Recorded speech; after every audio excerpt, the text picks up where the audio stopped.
Pada 19 Januari, surat kabar Inggris The Economist sekali lagi memperingatkan bahwa COVID-19 telah menyebar ke sebagian besar China dan bahwa gelombang kedua pandemi bisa lebih mematikan. The Economist telah memperkirakan bahwa jika pandemi menyebar tanpa kendali di China, 75% populasi akan terinfeksi, mencapai puncaknya pada awal Januari. Menurut media domestik dan internasional, wabah ini mungkin telah melanda sebagian besar China. Banyak pengamat mengkhawatirkan puncak pariwisata saat Imlek yang mulai berlangsung tanggal 22 Januari dapat menyebabkan peningkatan infeksi di desa-desa terpencil dan daerah pedesaan.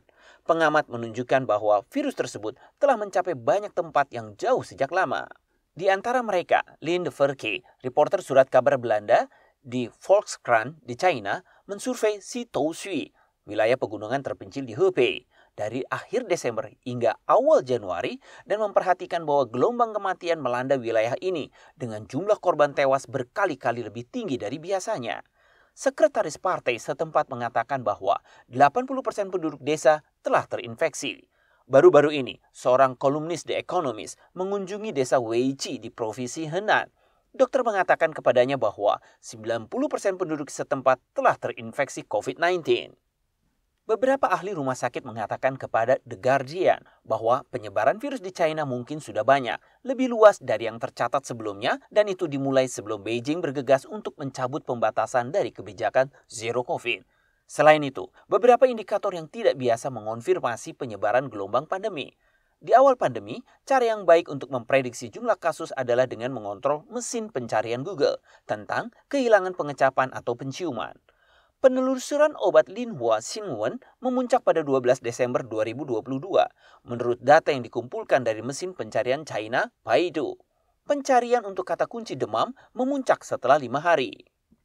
Penelusuran dengan kata kunci kesulitan bernapas, gejala COVID-19 yang terus-menerus memuncak. Menurut NetEase, sebuah studi Universitas Peking memperkirakan bahwa pada 11 Januari 2023, 900 juta orang di Tiongkok telah terinfeksi COVID.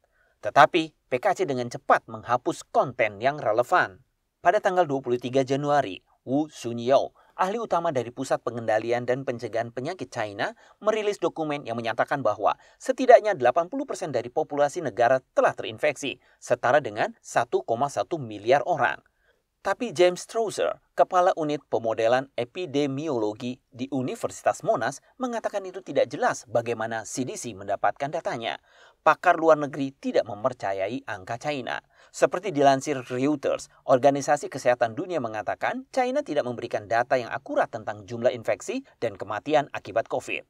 Dari 7 Desember 2022 hingga 8 Januari 2023, ketika kebijakan Zero Covid tiba-tiba dicabut, pemerintah berasumsi bahwa hanya 37 orang yang meninggal akibat pandemi di seluruh negeri. Beberapa hari kemudian, diumumkan total kematian terkait pandemi dari 60.000 pasien rawat inap. The Economist berpendapat bahwa jumlah sebenarnya kematian di China jauh lebih tinggi, bahkan jika infeksi di negara itu memuncak, keadaan masih bisa menjadi lebih buruk.